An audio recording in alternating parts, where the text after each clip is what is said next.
तो ब्रेक के बाद आप सभी का स्वागत है। चलिए अब रुक कर लेते हैं छत्तीसगढ़ की कुछ खबरों का, जहां बड़ी खबर आपको बता दें, विधानसभा चुनाव के लिए कांग्रेस ने एक और लिस्ट जारी कर दी है। सभी 90 विधायकों पर कांग्रेस ने नाम घोषित कर दिए हैं। इनमें 4 विधायकों का टिकट कट गया है।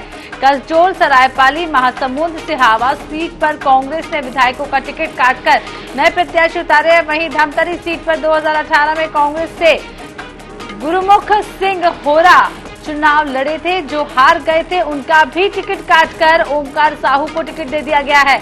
7 प्रत्याशियों की सूची में बैकुंठपुर से अंबिका सिंह देव, सरायपाली से चतुरी नंद और महासमुंद से डॉक्टर रश्मि चंद्राकर, कसडोल से संदीप साहू और रायपुर उत्तर से कुलदीप जुनेजा, सिहावा से अंबिका मरकाम और धमतरी से ओमकार साहू के नाम शामिल हैं। तो आपको बता दें, पूरी लिस्ट कांग्रेस की सामने आ गई है। 7 प्रत्याशियों की आखिरी सूची जारी हो गई। छत्तीसगढ़ के लिए कांग्रेस के 90 प्रत्याशियों पर अब मुहर लग चुकी है। तो कांग्रेस की लिस्ट है, आपको बता दें 7 प्रत्याशी जो बचे थे उनकी भी अब लिस्ट सामने आ चुकी है, उनके भी नाम सामने आ चुके हैं। रायपुर उत्तर से कुलदीप जुनेजा का नाम सामने आया है। वहीं सिहावा से अंबिका मरकाम को चुनावी मैदान में उतारा गया है। धमतरी से ओमकार साहू चुनाव लड़ते हुए नजर आएंगे। इसके अलावा आपको बता दें कि बैकुंठपुर से अंबिका सिंह देव प्रत्याशी के तौर पर उतरेंगे। सरायपाली से चतुरी नंद को प्रत्याशी बनाया गया है। तो महासमुंद से डॉक्टर रश्मि चंद्राकर चुनावी मैदान में उतरी है और अपना दमखम आजमाएंगी। कसडोल से संदीप साहू, रायपुर उत्तर से कुलदीप जुनेजा। तीसरी लिस्ट में 4 महिला प्रत्याशी भी शामिल हैं। आपको बता दें कि 90 सीटों में 18 पर महिला प्रत्याशियों को कांग्रेस ने चुनावी मैदान में उतारा है। तो आपको बता दें 7 प्रत्याशियों के नाम जिन पर अब मोहर लग चुकी है। वहां पर सरायपाली से चतुरी नंद और 90 में से 21 विधायकों के टिकट कटे हैं। कसडोल से विधायक शकुंतला साहू का टिकट कटा है। इसके अलावा तीसरी लिस्ट में 4 महिला प्रत्याशी भी शामिल हैं। तो रायपुर उत्तर की बात करें तो कुलदीप जुनेजा चुनाव लड़ते हुए नजर आएंगे। वहीं सिहावा से अंबिका मरकाम पर भरोसा जताया है। धमतरी से ओमकार साहू, बैकुंठपुर से अंबिका सिंह देव। 90 में से 21 विधायकों की टिकट भी कटी है।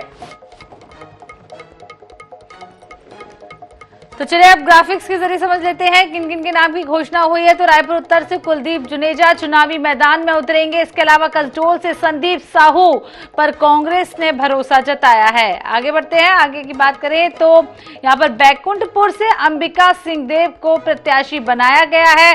कांग्रेस ने अंबिका सिंह देव पर भरोसा जताया है। वहीं सरायपाली से चतुरी नंद चुनाव लड़ती हुई नजर आएंगी और कांग्रेस ने इन पर भरोसा जताया है। अगली सीट की बात करें तो महासमुंद से रश्मि चंद्राकर कांग्रेस की प्रत्याशी के तौर पर चुनाव लड़ेंगी। वहीं सिहावा की बात करें तो अंबिका मरकाम को कांग्रेस ने प्रत्याशी बनाया। तो 90 में से 21 विधायकों की टिकट भी आपको बता दें कटी है। धमतरी से ओमकार साहू को टिकट दिया गया है। तो कांग्रेस के प्रत्याशी, बचे हुए प्रत्याशी, उनके नाम बता रहे हैं हम आपको जिनके नाम रह गए थे। 7 प्रत्याशियों की आखिरी सूची भी जारी हो गई है। तो 7 में से आपको बता दें महासमुंद से डॉक्टर रश्मि चंद्राकर और कसडोल से संदीप साहू और 7 प्रत्याशियों की आखिरी सूची भी जारी हो गई है।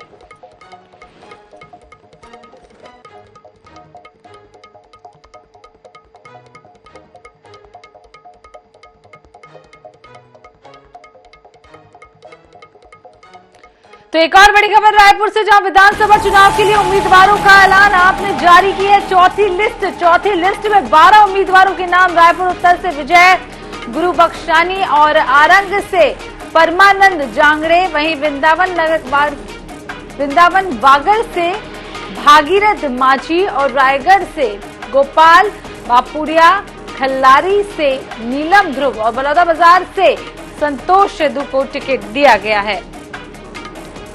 तो आपको बता दें आपकी भी लिस्ट जारी हो गई है, जहां बचे हुए नामों की आपने भी घोषणा कर दी है। खल्लारी से नीलम ध्रुव को चुनावी मैदान में आपने उतारा है। वहीं बलौदाबाजार की बात करें तो संतोष सेदू पर आम आदमी पार्टी चुनाव लड़ते हुए नजर आएंगे। वहीं विधानसभा चुनाव के लिए उम्मीदवारों ने ऐलान कर दिया है। आपने भी अपनी चौथी लिस्ट जारी कर दी। तो विधानसभा चुनाव के लिए उम्मीदवारों का ऐलान लगातार जारी है। वहीं आम आदमी पार्टी ने भी अपनी चौथी लिस्ट जारी कर दी। चौथी लिस्ट के बारे में आपको बता दें, जहां 12 उम्मीदवारों के नाम रायपुर उत्तर से विजय गुरुबख्शानी और आरंग से परमानंद जांगड़े को उतारा गया है। वहीं वृंदावन वागड़ से भागीरथ माझी चुनावी मैदान में लड़ते हुए नजर आएंगे। वहीं रायगढ़ से गोपाल बपुरिया चुनाव लड़ेंगे। वहीं खल्लारी से नीलम ध्रुव और बलौदाबाजार से संतोष यदु चुनाव लड़ते हुए नजर आएंगे। तो आपने भी अपनी चौथी लिस्ट जारी कर दी है। आपको बता दें कि चौथी लिस्ट में 12 उम्मीदवारों के नाम सामने आए हैं।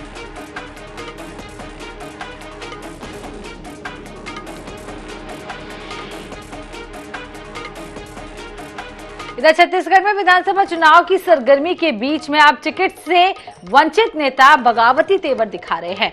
मनेंद्रगढ़ में विनय जायसवाल के पार्टी बदलने की चर्चाओं के बीच में अब सामरी विधायक चिंतामणि महाराज को लेकर कुछ इस तरह की बात सामने आ रही है। लेकिन चिंतामणि महाराज ने भाजपा के सामने अंबिकापुर से टिकट देने की शर्त रख दी है। देखिए रिपोर्ट।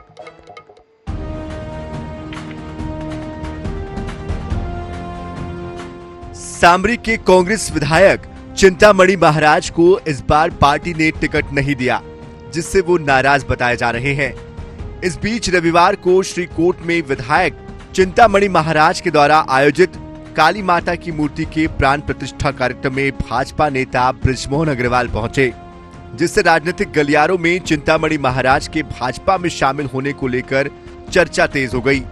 हालांकि इस मुलाकात के बाद खुद चिंतामणि महाराज ने ये बताया है कि भाजपा की ओर से उन्हें लोकसभा सीट देने की बात कही गई है, लेकिन मैंने भाजपा नेताओं के सामने अंबिकापुर से चुनाव लड़ने का प्रस्ताव रखा है। अगर हमारी शर्त मान ली जाती है तो वो बीजेपी में शामिल होंगे, वरना जहां है वही रहेंगे।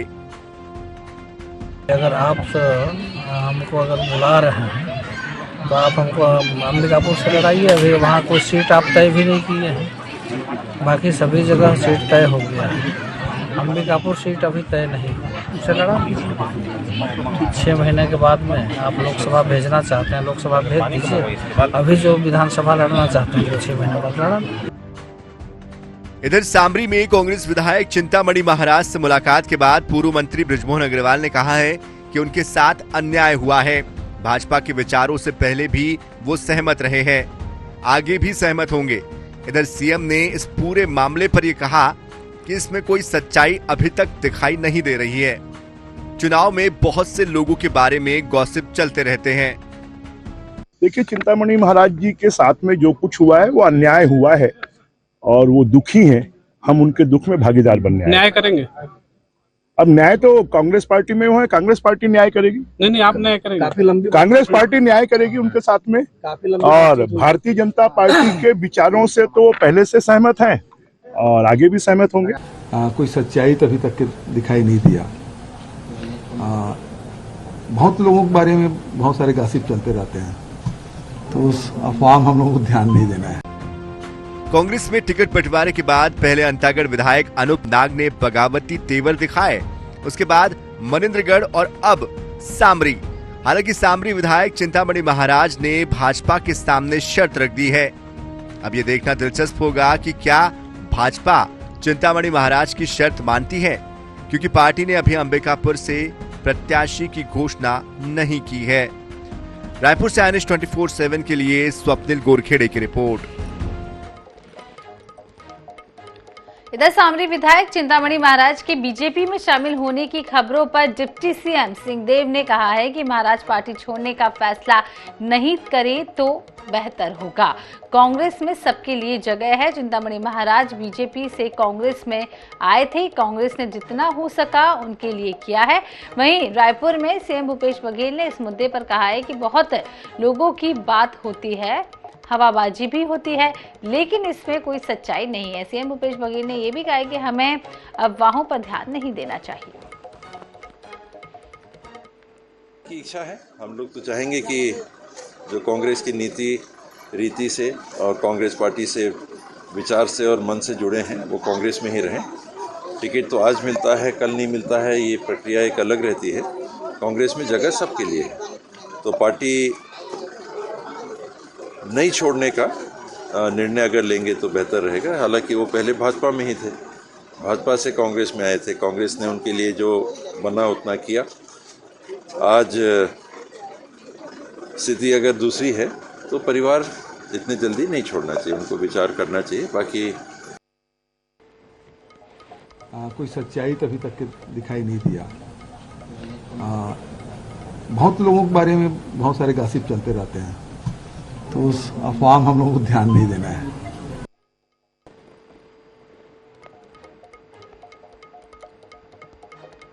इधर छत्तीसगढ़ में भाजपा कांग्रेस सरकार की कथित भ्रष्टाचार को लेकर चुनावी मैदान में है, तो कांग्रेस ने भाजपा का अडानी के साथ कथित रिश्तों को चुनावी मैदान में मुद्दा बनाया है।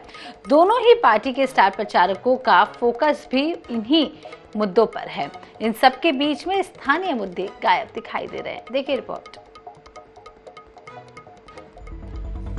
मुख्यमंत्री भूपेश बघेल अपने अधिकतर बयानों में अडानी का जिक्र करके प्रधानमंत्री नरेंद्र मोदी और पूर्व सीएम डॉक्टर रमन सिंह पर कटाक्ष कर रहे हैं। ऐसे वक्त में जब 5 राज्यों में विधानसभा चुनाव हो रहे हैं, तब दिल्ली से लेकर रायपुर तक हर तरफ अडानी का जिक्र हो रहा है। मुख्यमंत्री भूपेश बघेल का दावा है कि उनकी सरकार अडानी समूह के खिलाफ है, इसलिए कांग्रेस नेताओं और राज्य के अफसरों पर ईडी आईटी की कार्रवाई हो रही है। सीएम अपनी सभाओं में ये कह रहे हैं, रमन सिंह पीएम मोदी के साथ हैं, बोलो तो अडानी के साथ हैं, और अडानी की नजर छत्तीसगढ़ की खदानों पर है। हाल ही में कांग्रेस के राष्ट्रीय नेता पवन खेड़ा ने रायपुर में कांग्रेस के चुनावी पोस्टर का विमोचन किया था। इस पोस्टर में लिखा था कि छत्तीसगढ़ में बीजेपी को वोट देने का मतलब बटन कमल पर दबेगा, वीवीपैट से अडानी निकलेगा। इस पोस्टर को सीएम भूपेश बघेल समेत सभी कांग्रेस नेताओं ने अपने सोशल मीडिया प्लेटफॉर्म पर शेयर किया था। चुनाव में लगातार इस तरह के आरोपों से माना जा सकता है कि कांग्रेस अपने कार्यकाल में हुए विकास के मुद्दों के साथ ही अडानी का मुद्दा भी जोर शोर से उठा रही है। स्वाभाविक सी बात है, आज देश के जो सरकारी बैंकें हैं, LIC है, उसका पैसा जो डूबा है, किसके पास डूबा हुआ है, और हिडन फंड का रिपोर्ट जो इस देश के कहीं न कहीं जो साख है उसके पे सवाल पैदा किया हुआ है कि अडानी ने किस प्रकार से हेरा फेरी करके यहाँ की देश की जनता को चूना लगाने का जो प्रयास किया है, सरकारी बैंकों के पैसों को जो गड़बड़ किया गया है। और हमने तो सदन में पूछा था कि अडानी के जो सेल कंपनियों में जो 20,000 करोड़ रुपए लगे हैं वो किसका है, इसका जवाब देना चाहिए भारतीय जनता पार्टी की सरकार को, लेकिन नहीं दिया गया है। तो जब हम अडानी कहते हैं तो समझ लीजिए कि हम भ्रष्टाचार की बात करते हैं। इधर भाजपा का साफ कहना है कि भूपेश सरकार ने 5 सालों में छत्तीसगढ़ में विकास के कोई काम नहीं किए। अब जनता हिसाब मांग रही है तो ये अडानी का मुद्दा सामने ला रहे हैं। पूर्व मंत्री मूणत ने कहा है कि कांग्रेस को रात दिन सोते जागते अडानी ही दिखाई दे रहे हैं। मूणत ने कहा है कि कांग्रेस सरकार ने छत्तीसगढ़ में अडानी को जो काम सौंपा है उस पर वे रोक क्यों नहीं लगाते। रात में भी सोएंगे तो अडानी और उठेंगे तो भी अडानी। छत्तीसगढ़ का चुनाव है, छत्तीसगढ़ की जनता से बात करो, दारू का क्या हुआ, बेरोजगार नौजवानों का क्या हुआ, भत्ता का क्या हुआ, पुलिस वाले पूछ रहे छुट्टी का क्या हुआ, हमारा बोनस का क्या हुआ। छत्तीसगढ़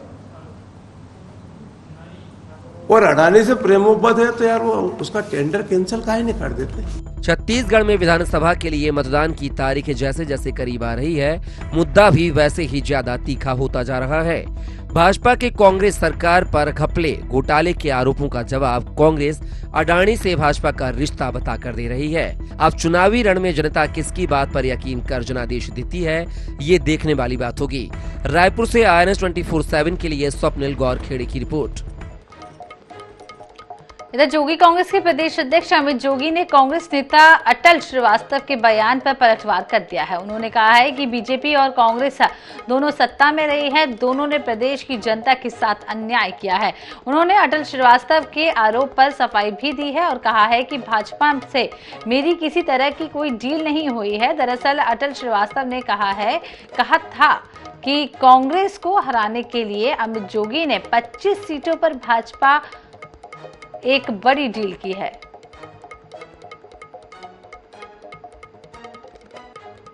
बुरी से बुरी कांग्रेस सरकार पसंद करूंगा एक अच्छी बीजेपी सरकार की जगह।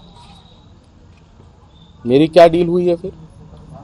आपने मस्तूरी क्षेत्र पूरे इस जिले में हमारी पार्टी ने अभी एक प्रत्याशी घोषित किया है बिलासपुर से। वो कौन सी पार्टी में थी? तो इस तरह की बातें ठीक है, अच्छी लगती हैं बोलने में, पर ये पब्लिक है, सब जानती है। इधर छत्तीसगढ़ में टिकट मिलने के बाद भाजपा और कांग्रेस के प्रत्याशी चुनावी मैदान में उतर गए हैं। बात नारायणपुर विधानसभा की करें तो यहां भाजपा से केदार कश्यप का मुकाबला वर्तमान में कांग्रेस विधायक चंदन कश्यप के साथ होगा। टिकट मिलने के बाद दोनों नेता अब क्षेत्र के मुद्दों को लेकर एक दूसरे पर आरोप प्रत्यारोप भी लगा रहे हैं। दरअसल नारायणपुर आदिवासी बाहुल वनांचल क्षेत्र है, जहां की जनता की उम्मीद और जरूरत भी मैदान इलाकों से होती है। इधर इलाके के लोगों को आज भी बिजली, पानी, पक्की सड़क जैसी मूलभूत सुविधाओं की जरूरत है।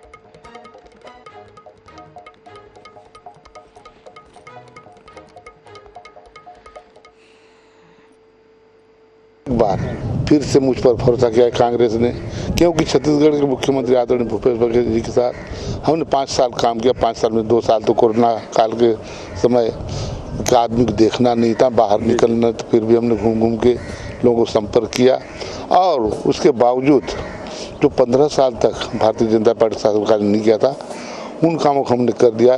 जिस तरीके से कांग्रेस ने पूरे प्रदेश के वासियों के साथ में धोखा दिया और जिस तरीके से उन्होंने बड़ी बड़ी घोषणाएं की और उसके बावजूद उस घोषणा को पूरा नहीं कर पाए, लोगों में परिवर्तन का लहर है। लोग चाहते हैं ऐसे दुराचारी सरकार को यहाँ से उखाड़ फेंकना और उसके लिए वो लोग किस संकल्पित हैं और हमें विश्वास है कि छत्तीसगढ़ में भारतीय जनता पार्टी की सरकार बनेगी। इधर मरवाही विधानसभा सीट को लेकर कांग्रेसी नेता और कार्यकर्ता काफी निराश हैं, जिसके चलते 100 कांग्रेसी नेताओं ने इस्तीफा दे दिया है। कांग्रेस ने मरवाही सीट से डॉक्टर के ध्रुव को टिकट दिया है, जिसका अभी से विरोध भी होने लगा है। इस सीट से कांग्रेस के 27 दावेदारों ने आवेदन दिया था, जो अब बगावत करने लगे हैं। क्षेत्र के 2 बड़े नेता अब निर्दलीय चुनाव लड़ेंगे। स्थानीय नेताओं की बैठक में गुलाब सिंह राज और गजरूप सलाम के नामों को लेकर सहमति बनी है। दोनों में से किसी एक को निर्दलीय प्रत्याशी के तौर पर चुनावी मैदान में उतारा जाएगा। मरवाही विधानसभा के 11 दावेदारों सहित करीब 100 कांग्रेसी नेताओं ने इस्तीफा दे दिया है। कांग्रेसी बगावती नेताओं ने कांग्रेस जिला महामंत्री पुष्पराज सिंह को संयुक्त रूप से इस्तीफा दिया। बाल से बने हुए हैं और कहेंगे हम चुनाव लड़ाएं, निर्दलीय लड़ाएं, ये मेरी मानसिकता नहीं। मैं भी कांग्रेस के पदाधिकारी हूँ, मैं भी अपने पद से इस्तीफा दूंगा। जितने भी हमारे यहाँ कार्यकर्ता बैठे हैं, कोई जोन सेक्टर हैं, कोई बूथ के हैं, कोई जनपद के स्तर से कांग्रेस के समर्थित जो हैं पदाधिकारी हैं, कोई जिला के उपाध्यक्ष हैं, जिला कांग्रेस कमेटी के, कोई ब्लॉक कांग्रेस कमेटी के अधिकारी हैं, तो सब लोग पहले अपनी इस्तीफा जिला कांग्रेस कमेटी के संबंधित अध्यक्ष को सौंपें। उसके बाद मैं आपको फैसले करूँ। चुनाव में जनपद से ही मात्र चुनाव नहीं होता है, सबसे महत्वपूर्ण चीज होती है धन, है कि नहीं? इधर छत्तीसगढ़ में विधानसभा चुनाव करीब आते ही राजनीतिक सरगर्मी तेज हो गई है। सक्ती के कांग्रेस जिला उपाध्यक्ष और जैजैपुर विधानसभा से दावेदारी कर रहे टेकचंद चंद्रा ने कांग्रेस पार्टी से इस्तीफा दे दिया है। अब वे जैजैपुर विधानसभा से निर्दलीय चुनाव लड़ेंगे। आते ही राजनीतिक सरगर्मी तेज हो गई है। सक्ती जिले के कांग्रेस जिला उपाध्यक्ष टेकचंद चंद्रा जी ने कांग्रेस पार्टी से इस्तीफा दिया है। सीधे तौर पर हम टेकचंद चंद्रा जी से बात करेंगे कि क्या वजह रही जो पार्टी से इस्तीफा देना पड़ गया। जी बताएंगे, आपने पार्टी से इस्तीफा दिया है, क्या वजह रही है? देखिए आदरणीय महोदय जी, मैं कांग्रेस पार्टी की एक निष्ठावान सदस्य हूँ और लगातार सन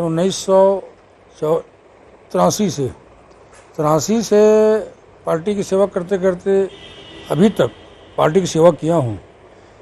मेरे पंचायती चुनाव जो चला 2000 में सोसाइटी अध्यक्ष बना, उसके बाद पानी पंचायत अध्यक्ष बना, ग्राम पंचायत की सरपंच मैडम थी हमारी श्रीमती माधवी चंद्रा जी। 2015 में जब जिला पंचायत का चुनाव हुआ उस समय भी मैं निर्वाचित मुझे हुआ और 2015 से 2000 तक मैं जिला पंचायत सदस्य थी जांगीर चांपा। साथ ही साथ 2020 में जब जिला पंचायत चुनाव का सीट महिला सीट होने के नाते मैं धर्मपति माधुरी चंद्रा जी को मैदान पर खड़े की। उस समय कांग्रेस पार्टी के समर्थन से जिला पंचायत सदस्य बहुत वोट से विजयी हुआ और जाकर के जिला पंचायत अध्यक्ष के लिए वोटिंग भी किया। 2 बार से मैं जिला पंचायत सदस्य, एक बार सदस्य था लेकिन मेरे को एक बार सभापति की दर्जा मुझे नहीं दिया गया पार्टी के द्वारा। क्षेत्र के जो कार्यक्रम है अभी दुर्गा पंडालों पर जा करके सभी मतदाताओं से अपना समर्थन जुटा रहा हूँ और अभी चुनाव लड़ने की मैं तैयारी भी कर रहा हूँ। शक्ति जिला उपाध्यक्ष पद से इस्तीफा दे दिया है और इनका कहना है कि ये क्षेत्र की जनता चाहती है कि टेकचंद चंद्रा जी निर्दलीय चुनाव लड़े। राजीव लोचन साहू, INET24/7 शक्ति। इधर नवरात्रि की अष्टमी के दिन दंतेश्वरी मां की डोली रविवार को 75 दिनों तक चलने वाले बस्तर दशहरे में विधि विधान से पूजा अर्चना के बाद रथ पर सवार होकर शामिल होने निकले। दंतेश्वरी मां की डोली को जवानों ने सलामी दी। सैकड़ों भक्तों ने दंतेश्वरी मां के जयकारे लगाते हुए नाचते गाते नगर भ्रमण भी किया और डोली को बस्तर दशहरे के लिए रवाना कर दिया। जायजा लिया हमारे संवाददाता ने।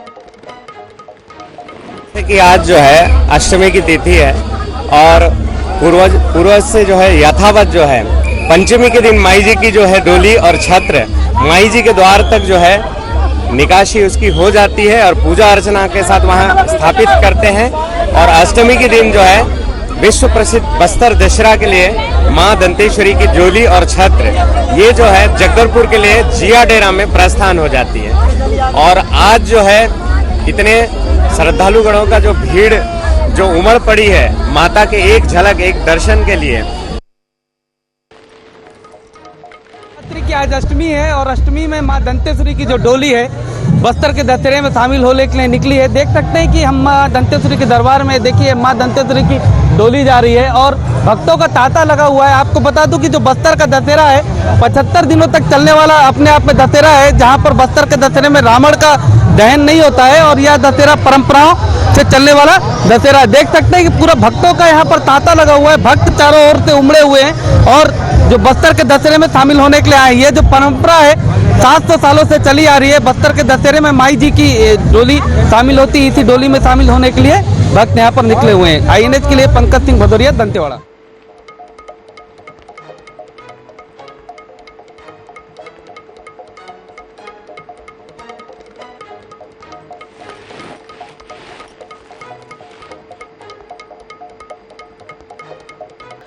इधर शारदीय नवरात्रि के समापन अवसर पर जगह जगह भंडारे का आयोजन किया जा रहा है। हर साल की तरह इस साल भी जबलपुर के निवाड़गंज में विशाल भंडारे का आयोजन किया जा रहा है, जहां पर एक साथ 9 प्रकार के व्यंजन बनाए गए। इस दौरान भंडारे का प्रसाद ग्रहण करने के लिए भक्तों की भीड़ भी जुटी रही।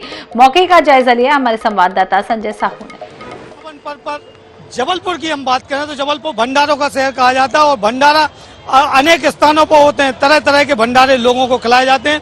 आज हम एक ऐसे ही भंडारे में आ पहुंचे हैं जहां पर भंडारा जो है वो विभिन्न प्रकार का बना हुआ है, चाहे पोहा हो, खिचड़ी, साबूदाने की खिचड़ी, आलू बंडा, फलायरी, चाय, ऐसे तमाम प्रकार की चीजें वो है एक स्थान पर मिलती हैं और लोग यहाँ पर आते हैं। और इसको अनोखा भंडारा कहा जाए। अनोखा शब्द हम इसलिए कह रहे हैं चूंकि इस प्रकार की चीजें और कहीं देखने को नहीं मिलती कि एक जगह भंडारे में 1 से लेके 9 प्रकार के आइटम बनाए गए हों। और ये भंडारा जो है वो है जबलपुर की राठी कॉलोनी स्थित निवाड़गंज में। देख सकते हैं कि यहाँ पर वो भंडारा चल रहा है। एक जगह पोहा बटता हुआ नजर आ रहा है तो दूसरी जगह चाय जो है चाय का स्टॉल लगा हुआ है, तीसरी जगह पोहा, फिर खिचड़ी, ऐसे तमाम प्रकार की चीजें जो हैं वो यहाँ पर जो श्रद्धालु यहाँ से निकल रहे हैं उनको प्रदान की जा रही है। हमारे साथ यहाँ के संचालक मौजूद हैं, हम उनसे ही जानने के एवं समझ ये कब से चल रहा है ये भंडारा? आप 18 से 20 साल हो गए हैं